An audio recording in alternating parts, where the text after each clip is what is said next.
Arrastía, y de él es esta anécdota, siempre que lo invitan a predicar, porque es un predicador muy socorrido, con invitaciones en diferentes lugares de Latinoamérica y aún de Estados Unidos, se presenta invariablemente de esta forma.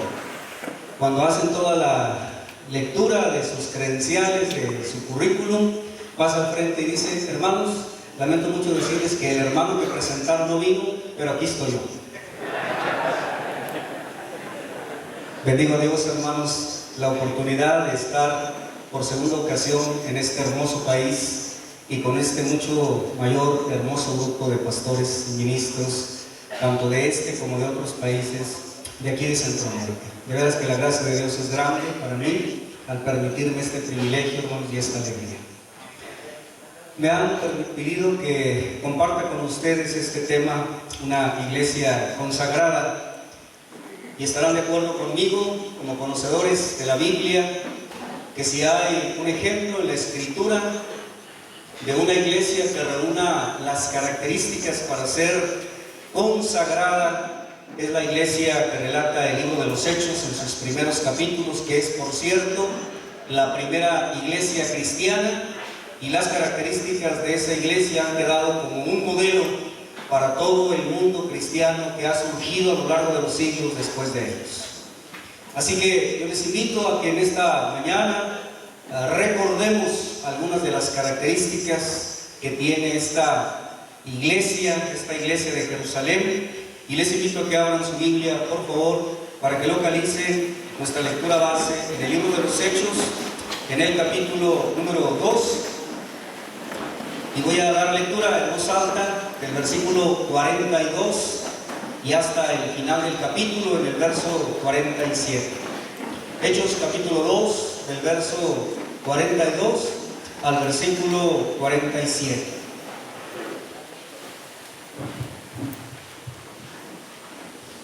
Por ahí mis hermanos de los controles tienen un programa que van a estar poniendo al frente en sus pantallas.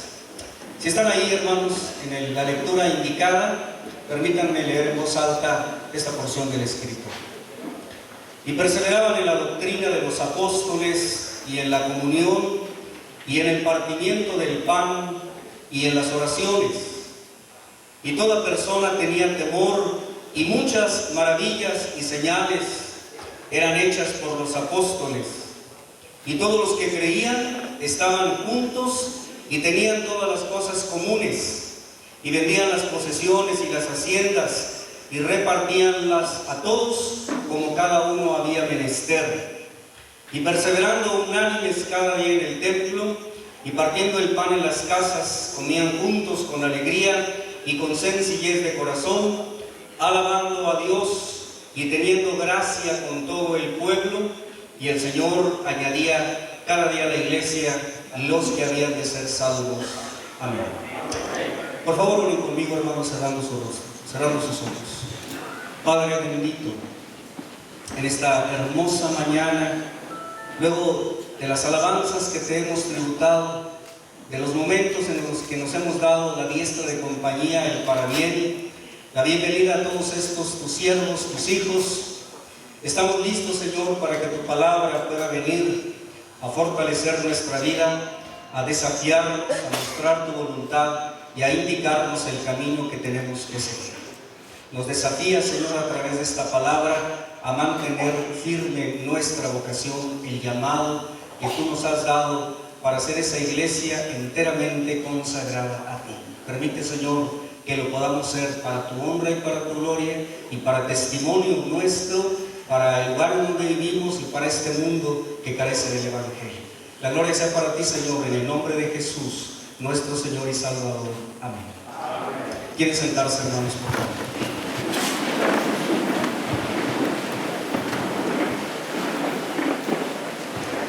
La Biblia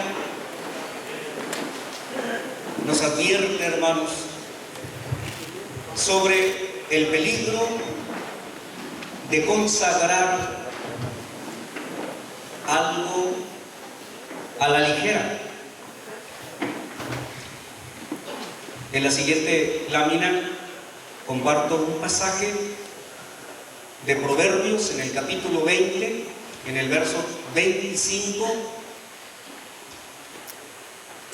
que dice: es una trampa para el hombre declarar algo como consagrado y reflexionar solo después de haber hecho los votos. Todos sabemos que en el sistema litúrgico del pueblo de Israel, en el Antiguo Testamento, los judíos podían llevar ante el altar presentes para hacer votos, para establecer un compromiso, para consagrar alguna parte de su vida al Señor. Y lo que el proverbista declara es que es una trampa cuando el hombre declara eso como consagrado y después reflexiona y se arrepiente, echa atrás en ese compromiso que ya hizo delante del Señor. Es una trampa hacer eso. Por ello, es un peligro consagrar algo a la ligera. De tal manera, hermanos, que consagrar algo a Dios es delicado. Por lo tanto, si hemos decidido consagrar nuestra vida al Señor como lo hemos hecho, si me permiten decirlo, en el momento en que por fe aceptamos a Jesús como nuestro Señor y Salvador y bajamos a las aguas del bautismo para entregar nuestra vida por entero a Él, pero también el día que nos llamaron para ser obreros del Señor, o cuando fuimos nombrados pastores o ministros de su iglesia, por supuesto que nosotros, igual que el pueblo judío, hicimos un voto, nos consagramos, somos los consagrados del Señor. Y si hemos decidido consagrarnos, entonces simplemente debemos cumplir nuestro voto, porque consagrar algo a la ligera, hermanos, como dice el verso, es una trampa. En esta lectura que hemos hecho en el capítulo 2 del libro de los Hechos, se nos da, por un lado, un principio para ser una iglesia consagrada, y se nos dan también una serie de elementos para poder manifestar esa consagración a nuestro Dios. Vamos a empezar hablando de este principio para ser una iglesia consagrada. Este principio, hermanos, es la perseverancia. ¿Qué cosa es la perseverancia? La perseverancia es la firmeza y la constancia en la manera de ser o en la manera de obrar. Firmeza y constancia.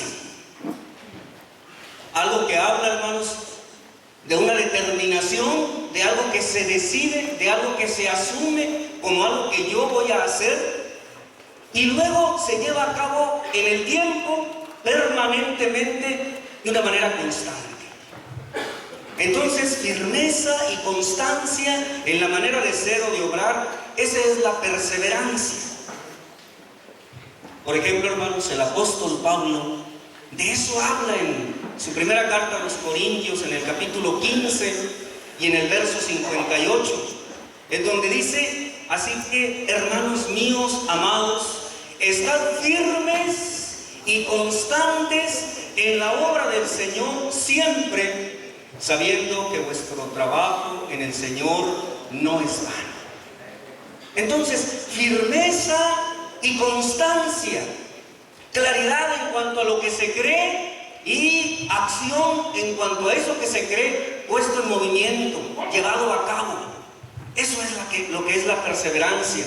Y el apóstol Pablo agrega: siempre firmes y constantes en la obra del Señor, siempre, como algo permanente, como no algo que se hace por un momento determinado, o mientras se tiene un puesto, o mientras se ostenta algún cargo, sino como algo que debe ser una situación permanente en nuestras vidas, sabiendo que el trabajo que uno desarrolla en el Señor nunca es vano, siempre tiene fruto, siempre hay resultados de lo que uno lleva a cabo. La historia de la iglesia, de la primera iglesia en Jerusalén, precisamente de eso nos habla, de perseverancia. En el capítulo 1, hermanos, en el versículo 14, luego que el Señor les había dicho a los hermanos que no se fueran de Jerusalén hasta que viniera la promesa del Padre.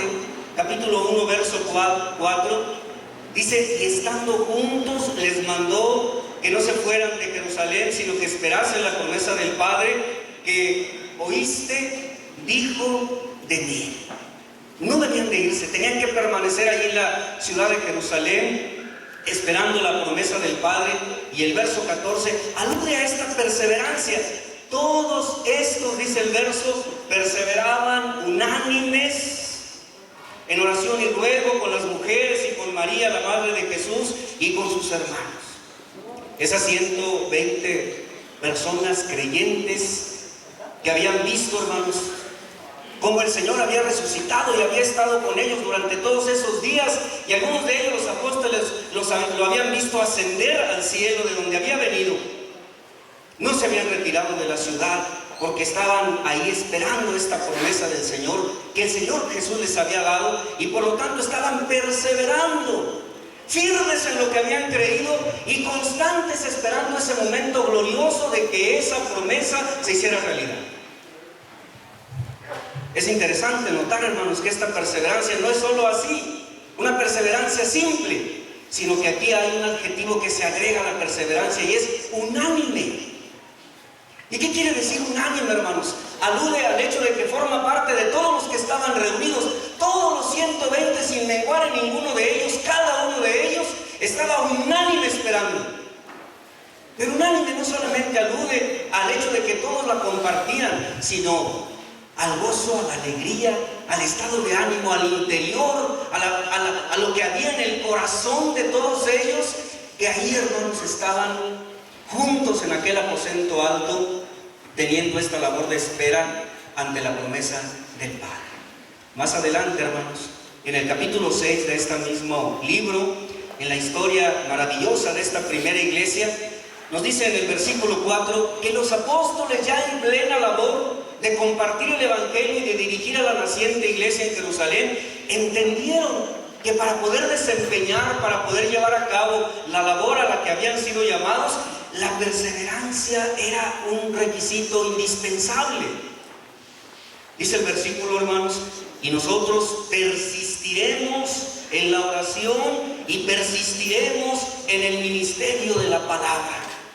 Habían entendido, les había quedado claro que solo persistiendo, solo perseverando, solo haciendo realidad esta firmeza y esta constancia en la obra de Dios, es que era posible cumplir el mandato que habían recibido, la misión que el Señor les había dado.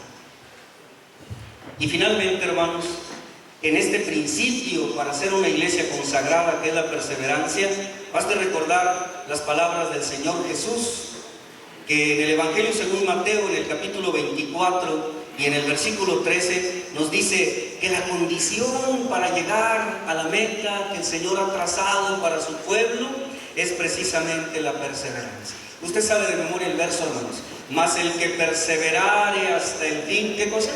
Es salvo. Así que la perseverancia es la condición, es el requisito, es aquello que debe de permanecer en nosotros para poder aspirar a estar allá en la meta, en la recta final, en el momento glorioso de la venida de nuestro Señor.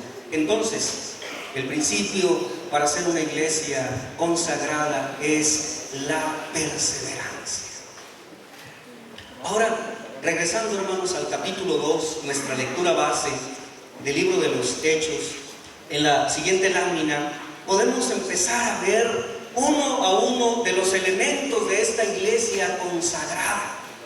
Quiero que se sitúen ahora en el versículo 42 para que veamos la primera de estos elementos en los que la iglesia debe de perseverar para ser una iglesia consagrada. Y dice así, hermanos, el verso: y perseveraban en la doctrina de los apóstoles. El primer elemento, hermanos, para ser una iglesia consagrada a Dios es perseverar en la doctrina de los apóstoles. No hace mucho tiempo, hacía apenas unos días, ni siquiera llegaba a 2 meses, hermanos, que el Señor había estado con ellos momentos antes de ascender a los cielos. Y cada uno de los evangelios relata, hermanos, de diferentes maneras lo que nosotros conocemos como la gran comisión. El evangelio según Mateo es quien más elementos muestra en la gran comisión. De hecho, hay quienes dicen que en esta sección de la escritura final del capítulo 28 del evangelio según Mateo podemos encontrar el común denominador de la totalidad en la gran comisión. Primero, toda la autoridad. Toda potestad me es dada en el cielo y en la tierra. Después, la totalidad, hermanos, de la población mundial, del universo entero. Por tanto, ir y doctrinar a todas las naciones, a todos los gentiles. Luego, la totalidad del contenido que se ha de compartir, enseñándoles que guarden todas las cosas que os he mandado. Y cierra, hermanos, con una última totalidad cuando habla de la totalidad de la presencia. Y aquí yo estoy con vosotros todos. Toda la autoridad, todas las naciones, toda la palabra y toda la presencia. La totalidad en la gran comisión. Rescatemos una de esas totalidades para decir que los apóstoles estaban dando cumplimiento a la gran comisión porque el Señor les había dicho, enseñándoles que guarden todas las cosas que os he mandado. Y ahora nosotros, hermanos, claramente podemos evidenciar a qué se refiere Jesús cuando habla de todas las cosas. Cierto es que es algo curiosísimo que cuando en el Nuevo Testamento se habla de las Escrituras, no se está refiriendo a lo que nosotros hoy conocemos como la totalidad de las Escrituras, por la sencilla razón de que en el Nuevo Testamento no existía el Nuevo Testamento. ¿Me doy a entender? En el Nuevo Testamento lo único que existía era el Antiguo Testamento. ¿Y qué es cuando el Nuevo Testamento llama Escrituras? ¿A qué se refiere? Al Antiguo Testamento. Porque el Nuevo Testamento no se había escrito, porque se estuvo escribiendo a lo largo del primer siglo, desde la muerte de Jesús hasta la muerte de Juan, el apóstol. Desde el año 50 aproximadamente hasta el año 99 o 100, esos 50 años fue que se escribieron los 27 libros del Nuevo Testamento.